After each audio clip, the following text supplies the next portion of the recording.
क्या? चलिए जैन धर्म में हम लोग देख रहे थे। जैन धर्म में आज हम जैन साहित्यों का अध्ययन करेंगे। जैन धर्म से संबंधित कौन कौन सा पुस्तक है जिसकी रचना की गई है उनको हम समझेंगे। ठीक है, जैन जो साहित्य है, जैन जो धर्म है वो जैन दर्शन, जैन धर्म में जो शिक्षा है उसके आचरण व्यवहार, जैन तीर्थंकरों की कहानियां, उनकी जीवनियों, इन सब से संबंधित है। जैन साहित्य जो है उन जैन साहित्यों को हम आगम कहेंगे। क्या कहेंगे? आगम कहेंगे। ये जैन साहित्य की रचना महावीर स्वामी के पूर्व में हुआ है ना। किसके पूर्व? महावीर स्वामी के पूर्व से ही जैन साहित्यों की रचना प्रारंभ हो गई। महावीर स्वामी से आपको थोड़ा सा ध्यान देना है कि महावीर जो स्वामी थे, महावीर स्वामी के पूर्व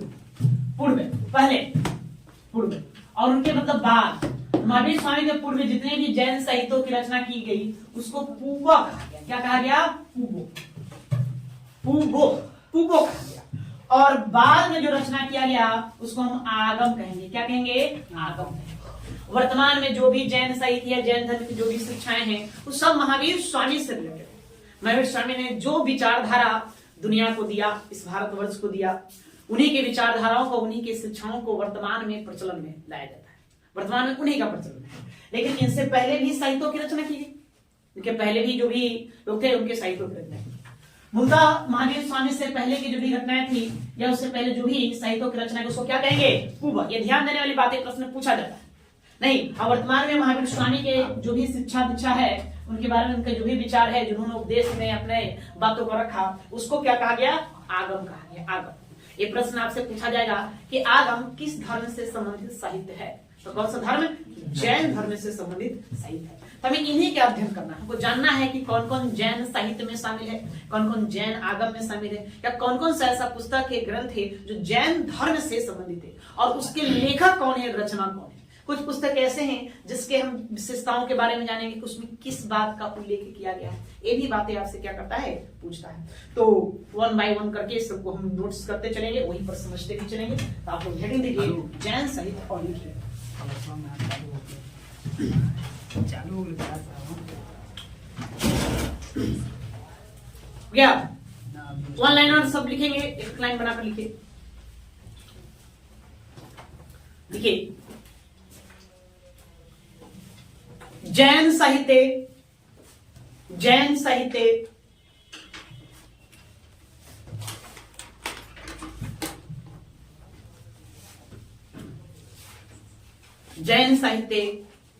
जैन धर्म के दर्शन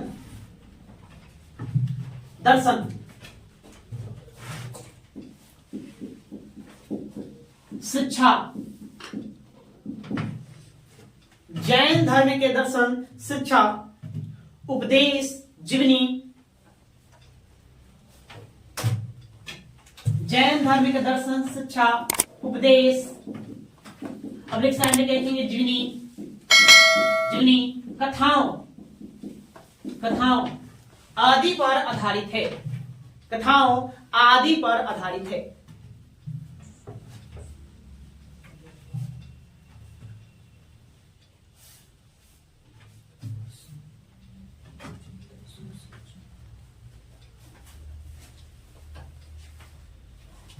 आदि पर आधारित है। आगे, जैन दर्शन का प्रारंभ है। जैन दर्शन पब्लिक के सामने का धर्म भी लिखेंगे। जैन दर्शन या धर्म का प्रारंभ है महावीर स्वामी से नहीं हुआ। महावीर स्वामी से नहीं हुआ।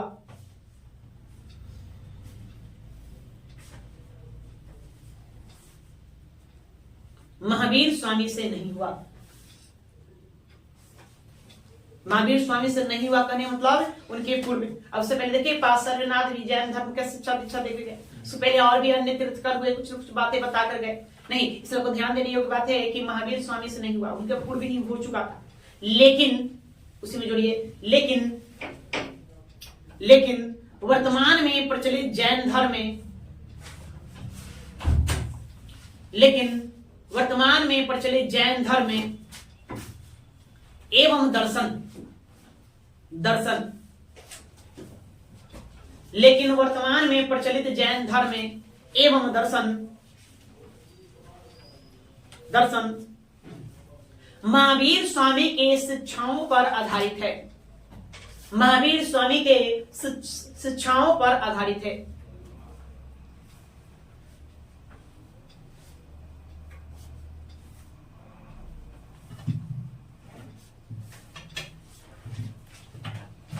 आधारित है।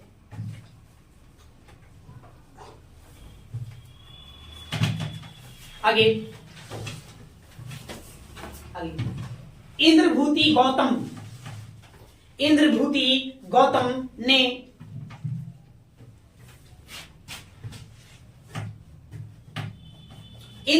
गौतम ने महावीर स्वामी के पूर्वे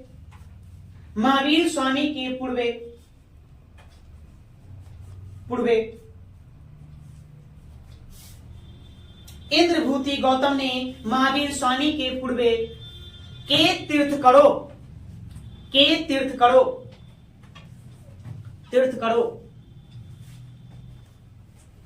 के जीवनियों का संकलन किया।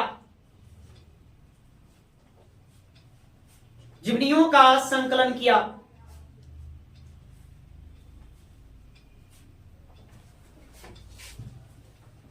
जीवनियों का संकलन किया जिसको पूबो, क्या लिखेंगे? पूबो लिखेंगे। इस शब्द पर आपको ध्यान देना है। पू अथवा वो पूबो कहा जाता है या कहा गया है।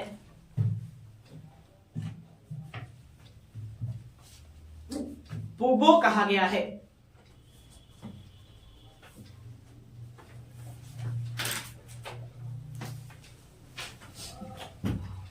मतलब क्या कहने का मतलब है जी कि महावीर स्वामी के पूर्व में जितने तीर्थकर हुए, कितने, 1 से लेकर 23 तक, पार्श्वनाथ तक, ऋषभ देव से लेकर के कहा पार्श्वनाथ तक, उनके जीवनी के बारे में जो किताबों में संग्रहित किया गया, संकलन किया गया है, उसको हम क्या कहेंगे? पूबो कहेंगे। तो आगम क्या कहलाएगा? महावीर स्वामी ने जो दर्शन दिया, जो सिद्धांत दिए, जो उपदेश दिए, उन उपदेशों का जो संकलन किया गया है, उसी को हम क्या कहेंगे? आगम कहेंगे। नहीं तो पूबो की रचना कौन करेंगे? इंद्रभूति गौतम। इसकी संख्या 14 थी। कितनी थी? 14 थी। लेकिन वर्तमान में 12 है। वर्तमान कितने हैं? 12 है। कहा जाता है भद्रबाहु 2 को जला दिए थे। नहीं, ऐसे एक पुस्तक में उस बात का उल्लेख किया गया है कि भद्रबाहु ने 2 पूबो को क्या किए? जला दिए थे। टोटल संख्या इसकी 14 थी, लेकिन वर्तमान में 12 है। उसको लिखिए, उसी में जोड़िए। इसकी कुल संख्या 14 थी पूबो की। इसकी कुल संख्या 14 थी।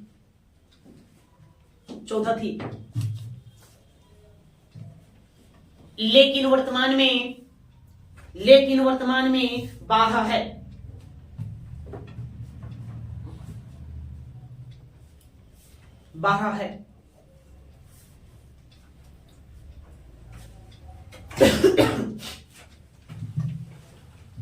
अगली महावीर स्वामी के शिक्षाओं का संग्रह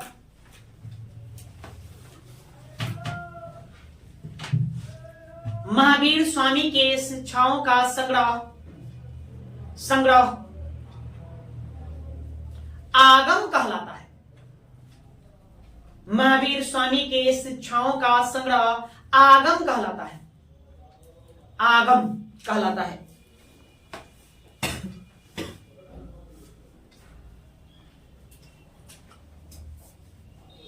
आगम कहलाता है। आगम का संकलन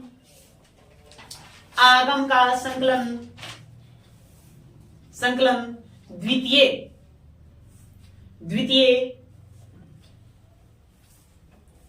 बौद्ध संगीति के दौरान आगम का संकलन द्वितीय बौद्ध संगीति के दौरान किया गया।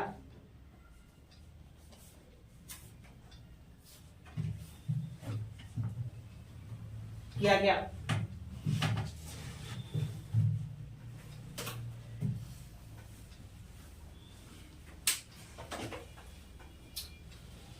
गया। जैन साहित्यों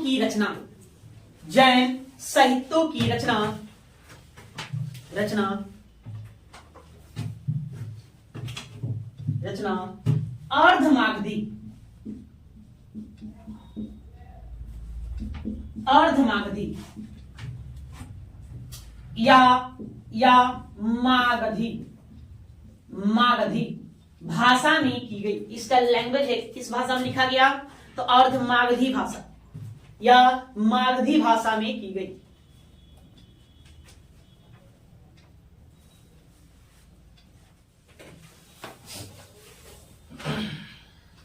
मागधी भाषा में की गई।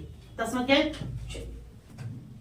वही जैन आगम, आगम या साहित्य, साहित्य कहिए या।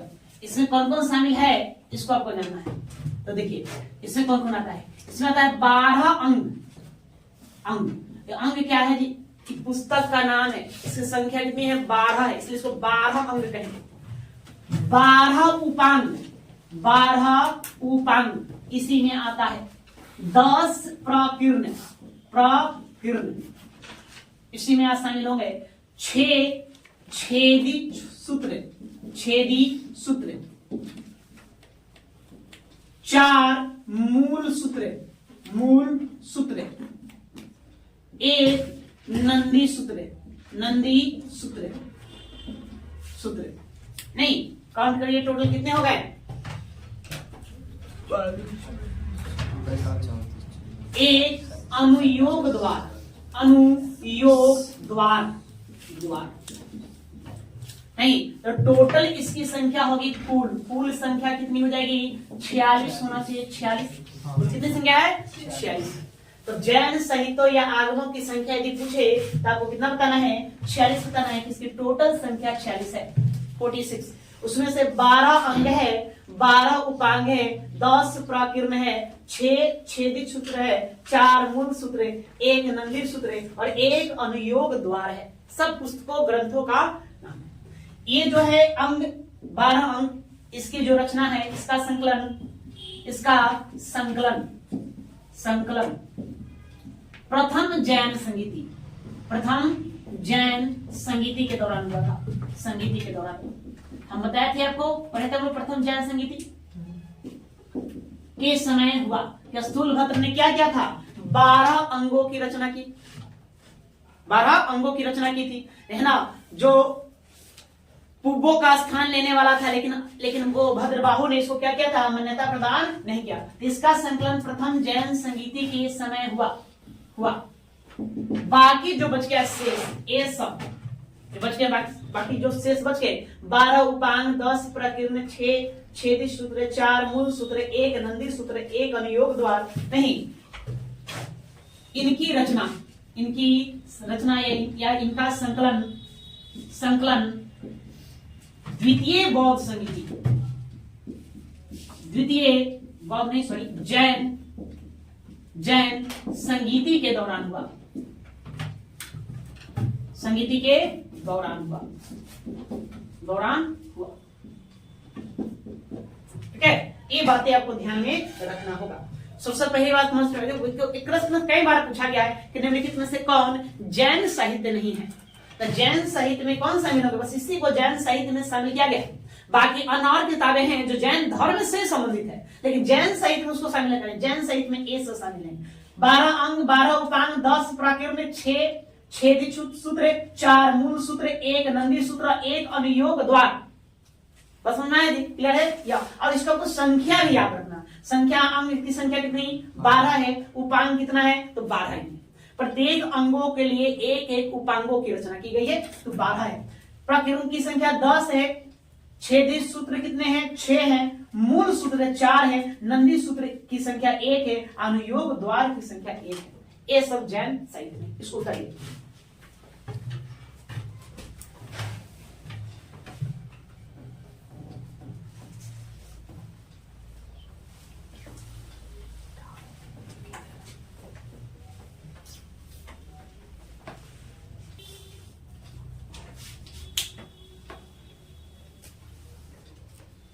हो गया?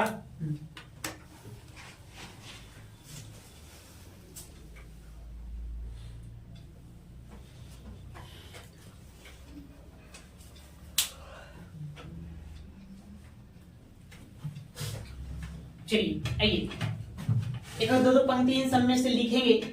लिखे तो लिखेंगे, देखिए पंक्ति लाइन बनाइए नीचे, वन लाइनर लाइनर। देखिए प्रत्येक अंग के लिए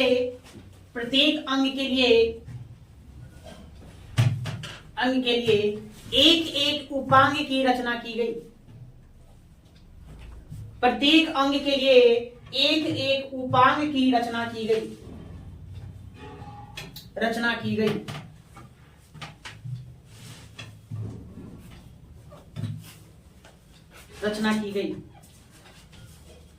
इसमें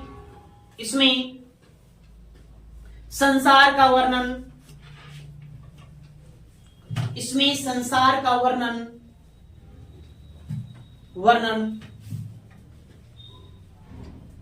प्राणियों का कॉमा देकर लिखेंगे, प्राणियों का वर्गीकरण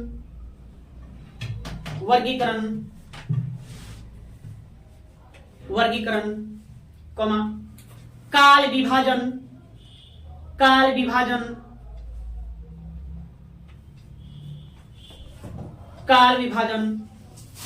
कॉमा खगोल विद्या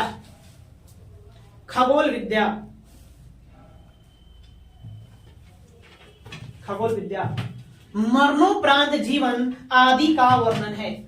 मरणोपरांत जीवन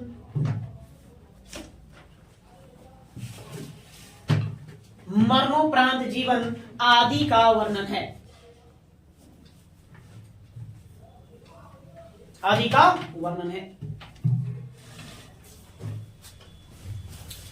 इसमें किसका वर्णन है आप समझ गए?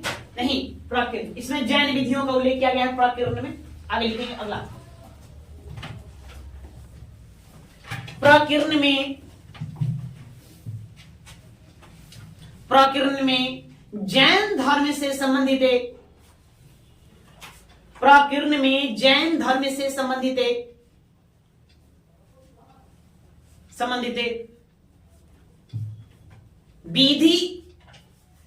विधि या नियमों का वर्णन है। जैन धर्म से संबंधित विधि या नियमों का वर्णन है।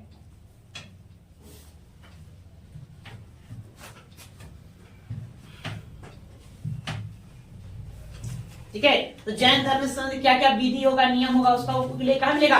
प्राकृत में मिलेगा। छेदित सूत्र में तो जैन जो भिक्षु होंगे, तो जैन भिक्षुओं के लिए क्या नियम होना चाहिए वो आपको छेदित सूत्र में देखने को मिलेगा। तो सबका अपना अपना एक महत्व है जिसके बारे में दिया गया है। तो आपको ये सारी बातें जानने की आवश्यकता नहीं, क्योंकि उतना अंदर जाकर के आपसे प्रश्न पड़ेगा नहीं। प्रश्न बोलता आपको ध्यान में यहाँ रखना है, सबका नाम आपको ध्यान में रखना है और संख्या किसका कितना है ये ध्यान में रखना है। ये आपसे पूछा जाने वाला प्रश्न है। सीधा सीधे प्रश्न देगा निम्नलिखित में से कौन है ना जैन आगम नहीं है या जैन साहित्य नहीं है।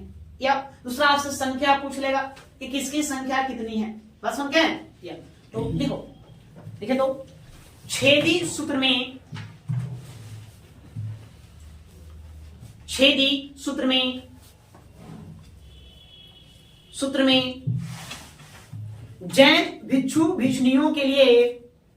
जैन भिक्षु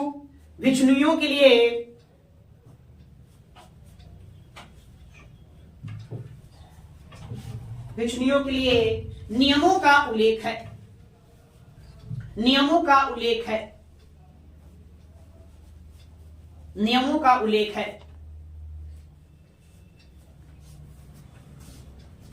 है।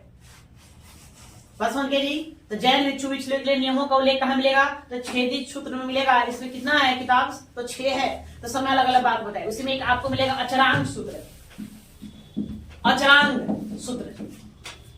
तो जैन भिक्षु भिक्षुणियों का क्या आचरण होना चाहिए उसी अचरांग सूत्र में लिखा गया है। उस लोगों का खान पान कैसा होना चाहिए उसका भी उल्लेख इसी में देखने को मिलेगा।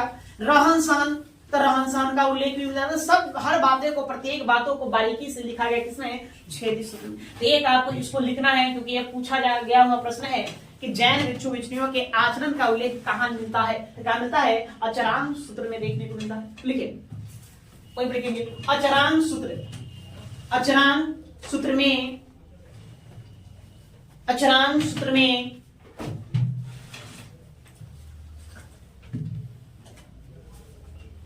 में जैन भिक्षु भिक्षुनियों के जैन भिक्षु भिक्षु भिक्षु भिक्षुनियों के आचरण का उल्लेख किया गया है। आचरण का उल्लेख किया गया है।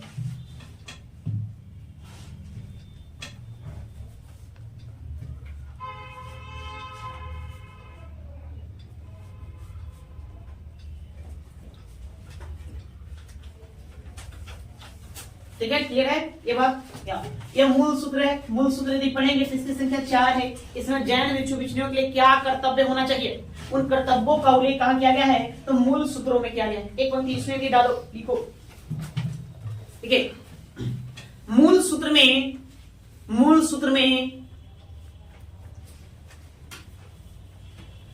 में जैन भिक्षु भिक्षुनियों के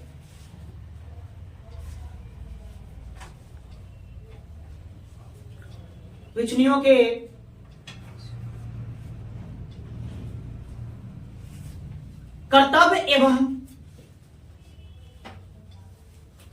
एवं विहार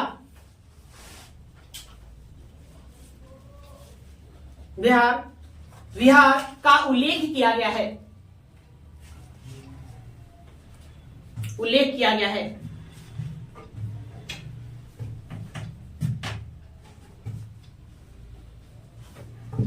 ठीक है, चलो एक बात और आपको समझना होगा। जो भी जैन आगम जैन साहित्य जो है, जैन साहित्य आप देख रहे हैं, इसके संकलन करने में, इसको लिखने में, इसके रचना में तो पुराणों का भी उल्लेख मिलता है। पुराणों का भी सहारा लिया गया, पुराणों का मदद लिया गया। किसका? पुराणों का। अभी देखो पूरा पुराण उठाकर यहाँ रख देंगे ऐसा नहीं है, लेकिन पुराणों की भी बातों को उठा करके कहा यहाँ पर देखने को मिलता है, यहाँ रखा गया पुराणों। तो पुराणों की जो भी बातें जो जैन साहित्य में देखने को मिलेगा उसको हम चरित कहते हैं। क्या कहते हैं? चरित। उसको हम चरित कहते हैं, चरित शब्द से संबोधित करते हैं। मतलब पुराण जो जैन साहित्य में उसको हम क्या कहेंगे? चरित कहेंगे। लीजिए, जैन साहित्यों के निर्माण के लिए जैन साहित्यों के निर्माण के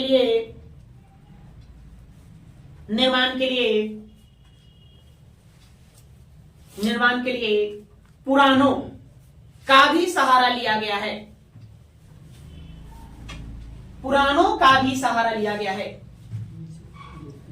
जैन साहित्यों के निर्माण के लिए पुराणों का भी सहारा लिया गया है। पुराणों का भी सहारा लिया गया है, जिसे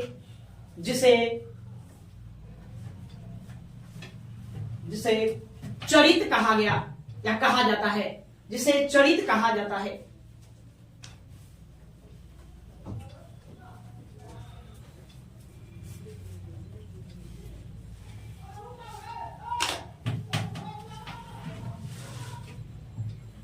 ठीक है, बात समझ में आए? चलिए, तो क्या क्या अभी तक पढ़े, एक बार फिर से हम इसको रिकॉल कर लेते हैं, उसके बाद फिर हम आगे देखें।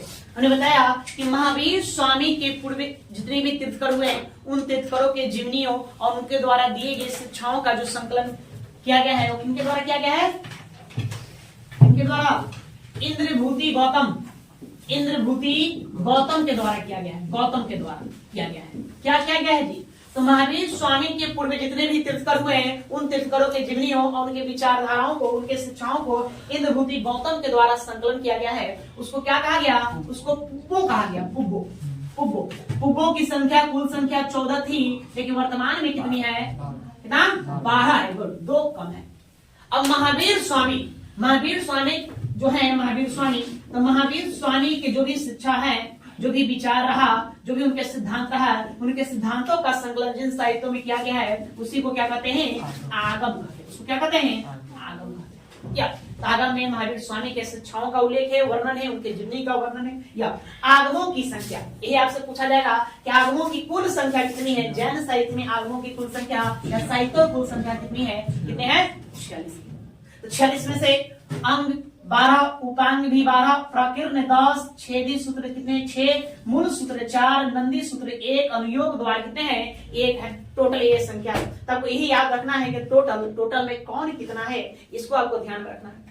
इसमें अंग जो है, अंग का जो संकलन है, ये प्रथम जैन संगीति के दौरान कर दिया गया था। ये स्थूल भद्र के द्वारा स्थूल भद्र राहुल के अनुयायी के द्वारा प्रथम जैन संहिता में अंगों का संकलन किया गया। कितने अंग? 12। बाकी जितने बच गए 12 उपांग, 10 प्रकीर्णन, 6 छेदी सूत्र, 4 मूल सूत्र, 1 नंदी सूत्र, 1 अनुयोग द्वार, इसका जो संकलन है ये द्वितीय जैन संहिता के दौरान हुआ था।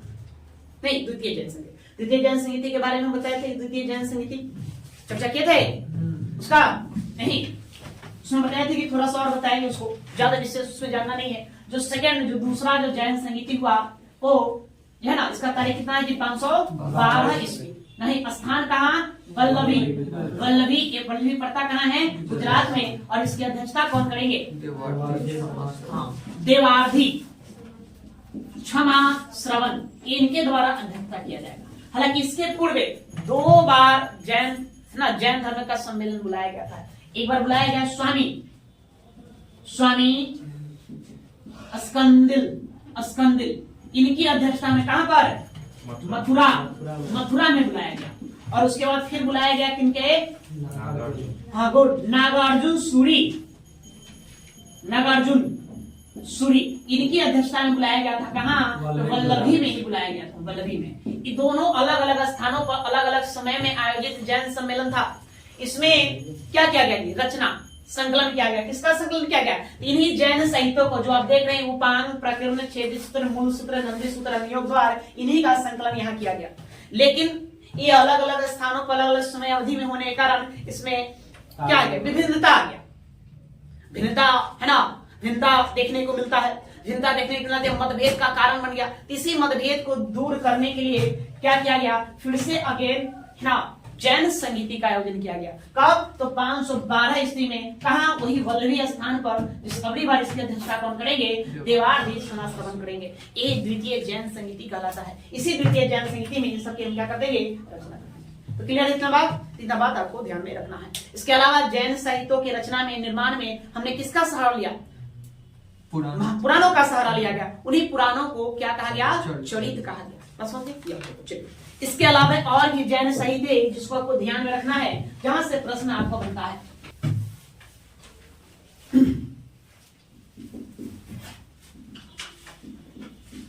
अन्य जैन साहित्य, कुछ और है जिसको ध्यान में रखिए।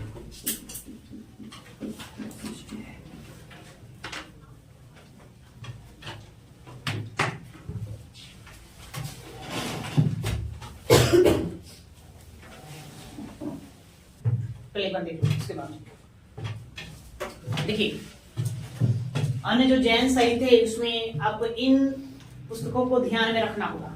नहीं, आपको ध्यान रखना हो आदि पुराण जो है, इसके जो लेखक जिन सिंह हुए हैं। इसी आदि पुराण में आदिनाथ किनको कहा गया? ऋषभ देव को। तो ऋषभ देव के 10 जन्मों का वर्णन किया गया। बताया गया है इस पुस्तक में कि जो जैन धर्म के प्रथम तीर्थकर थे या संस्थापक है, ये जो आदिनाथ हुए ऋषभ देव, उन्होंने 10 जन्म लिया था। उनके 10 जन्मों का वर्णन इसी में किया गया है। इसका कन्नड़ भाषा में अनुवाद महाकवि पंप ने किया। पंप आपको हम जब साउथ इंडिया के इतिहास पढ़ाएंगे तो हम बताएंगे कन्नड़ साहित्य के तीर्थकर। तो 3 हम लेखकों के नाम बताएंगे, पंप, पुण्य और रण्य। पंप, पुण्य और रण्य, इन तीनों को हम क्या कहते हैं? इनको हम कन्नड़ साहित्य का त्रिरत्न कहा जाता है। साहित्य का त्रिरत्न इनको कहा जाता है, या त्रिरत्न। उसी प्रकार से औटकुट्टम, पुगलेंदी, कंबन, ये जो है तमिल साहित्य के त्रिरत्न कहलाते हैं। उसी में पंप है, तो पंप ने ही आदि पुराण का कन्नड़ भाषा में क्या करेगा? अनुवाद करेंगे, इनके द्वारा किया गया। फिर आपको ध्यान रखना उत्तर पुराण, इसके लेखक है गुणभद्र। इसमें अजीतनाथ से लेकर महावीर स्वामी तक का वर्णन किया गया। मतलब पहले जो गुरु हैं, पहले जो तीर्थकर हुए ऋषभ देव को छोड़कर बाकी शेष जो 23 तीर्थकर हुए, उन 23 तीर्थकर का उल्लेख इसमें क्या गया है? उत्तर पुराण में किया गया। इसके लेखक कौन है? गुणभद्र। कल्पसूत्र बड़ा ही महत्वपूर्ण पुस्तक, कल्पसूत्र के लेखक भद्रबाहु है। कौन है? भद्रबाहु है। तो भद्रबाहु है, इसमें जैन धर्म के प्रारंभिक जीवन का इतिहास आपको देखने को मिलेगा। जैन धर्म में शुरू में क्या था, उसके प्रारंभिक जीवन का इतिहास देखने को मिलेगा। साथ ही 24 तीर्थकरों का उल्लेख इसी में मिलता है। जैन धर्म में कुल 24 तीर्थकर हुए, इस बात की जानकारी हमें कहां से मिलती है? तो हमें मिलता है कल्पसूत्र जो पुस्तक है, इसी कल्पसूत्र से मिलता है।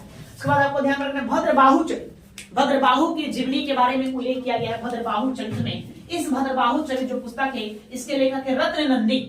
क्या नाम उनका?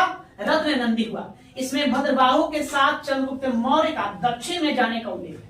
आपको बताए थे कि मगध में 12 वर्षों तक का भयंकर अकाल पड़ा था, तो उस समय के जो तत्कालीन राजा चंद्रगुप्त मौर्य थे, उस समय जो भी मगध साम्राज्य के अंतर्गत जो भी विद्वान हुए सभी विद्वानों को बुलाएं, आप पूछे कि अकाल का कारण, इससे मुक्ति कैसे पाया जाए, तो विद्वानों ने हिम्मत रखा कि आपके पुनर्जन्म का परिणाम है, और इतने जो नरसंहार किए इस समय जो राजा बनने के बाद, तो उसका ये सारा परिणाम है, तो उसी का परिणाम ये देखने को मिलता है। तो इसका उपाय क्या, विद्वानों के द्वारा बताया गया कि आपका है ना, इस मगध को बचाने के ही उपाय है, आप इस गद्दी को त्याग दीजिए, राजगद्दी को। जिस राजगद्दी के लेकर के आपने इतना नरसंहार किया, इतना पाप किया, उसको आप त्याग दीजिए। आप त्याग करके यहाँ से दूर चले जाइए, तब जाकर के मगध में जो अकाल पड़ रहे हैं उस अकाल से मुक्ति मिलेगा।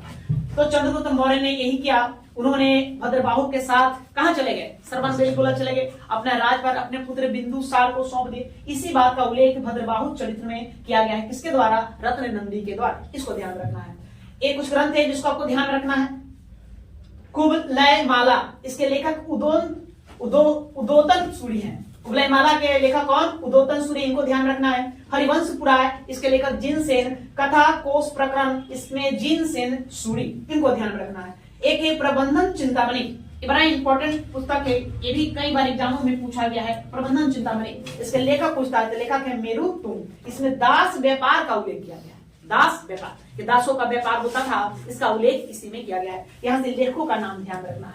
याद अभिधान चिंतामणि, परिशिष्ट प्रबंध, कुमारपाल चरित्र और शब्दानुशासन, ये 4 ग्रंथ है जो जैन धर्म से संबंधित है। ये चारों पुस्तकों की रचना हेमचंद्र सूरी के द्वारा किया गया है। हेमचंद्र सूरी एक जैन भिक्षु थे, जैन धर्म से संबंधित थे, उसका प्रवर्तक भी रह चुके हैं हेमचंद्र सूरी। यह गुजरात में एक सोलंकी वंश था। सोलंकी वंश के राजा कुमारपाल और जय सिंह सिद्धराज, इन दोनों के दरबारों में निवास करते थे। उसी दरबार में निवास करने के दौरान हेमचंद्र सूरी द्वारा इन 4 पुस्तकों की रचना की गई। 4 पुस्तकों की रचना की। हेमचंद्र सूरी का कुमारपाल पर बहुत ज्यादा गहरा प्रभाव था कि हेमचंद्र सूरी के कहे अनुसार कुमारपाल ने जैन धर्म को अपना लिया और अपने साम्राज्य में, अपने राज्य में पशु हत्या पर रोक लगाया। मतलब जीव हत्या पर क्या किया, पूरी तरह से प्रतिबंध लगा दिए। साथ में शराब के सेवन, शराब की बिक्री, नशीले पदार्थ का सेवन, इन सब पर बिल्कुल क्या कर दिए, प्रतिबंध लगा दिए। और अहिंसा पर पूरी तरह से बल देंगे। तो आपको हेमचंद्र सूरी की इन 4 पुस्तकों को ध्यान रखना है। हम आगे पढ़ेंगे सोलंकी वंश की कहानी गुजरात में, तो वहां फिर देखेंगे। उसके बाद साउथ में, दक्षिण भारत में एक राजा हुए अमोघ वंश, नहीं इसको दक्षिण का अशोक भी कहा जाता है। अमोघ वंश को ये राजपूत वंश के शासक थे। राजपूत वंश के बड़ा प्रतापी शासक माने गए हैं, है ना। इन्होंने तुंगभद्रा नदी में जल समाधि लेकर अपने जीवन को समाप्त कर लिए, अंत कर लिए थे। तो इनके द्वारा भी जैन धर्म से संबंधित 2 पुस्तक लिखा गया, ये रत्न मालिका और कवि राजमार्ग। कवि राजमार्ग को और आपको ध्यान में रखना है कि या कन्नड़ साहित्य, या प्रथम कन्नड़ साहित्य माना जाता है। प्रथम कन्नड़ साहित्य माना जाता है, साहित्य माना जाता है। ठीक है, ये पहला कन्नड़ साहित्य था। मतलब कि जैन धर्म से संबंधित यदि साहित्यों की हम चर्चा करें कन्नड़ भाषा में, तो प्रथम कन्नड़ साहित्य कौन था, कवि राजमार्ग था। तो ये सारी पुस्तक है जिसको आपको ध्यान में रखना है। इस सभी एग्जामों में आपसे पूछा जाएगा। बोलता आप किस पर फोकस करेंगे, तो लेखक पर। किस पुस्तक की रचना, किस ग्रंथ की रचना किस लेखक के द्वारा किया गया।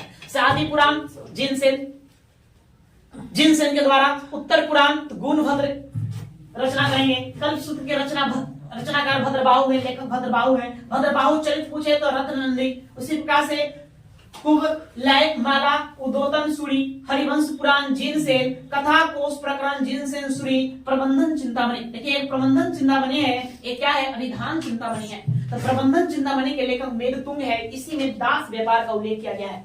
अभिधान चिंतामणि, परिशिष्ट प्रमाण, कुमारपाल चरित्र और शब्दानुशासन, ये चारों जो ग्रंथ है, ये पुस्तक है, एक इनके द्वारा लिखा गया, हेमचंद्र सूरी के द्वारा लिखा गया। एक किस वंश के दरबार में रहते थे, तो सोलंकी वंश।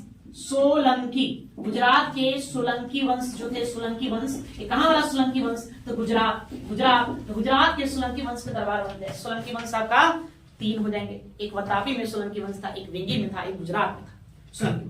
ठीक है, चलुक वंश था, चलुकों को ही हम क्या कहते हैं, सोलंकी कहते हैं। उसके बाद रत्न मालिका और कविराज, ये दो पुस्तक किसके द्वारा, अमोघ वर्ष के द्वारा लिखा गया। किस वंश का शासक था, तो राष्ट्रकूट वंश, राष्ट्रकूट वंशीय शासक था। राष्ट्रकूट वंश का यह सबसे प्रतापी शासक माना जाता है। ठीक है, तो इतनी बातें आप साहित्य को ध्यान में रखेंगे, इससे ज्यादा और नहीं है। ओके, तो आज के लिए इतना ही रहने देते हैं।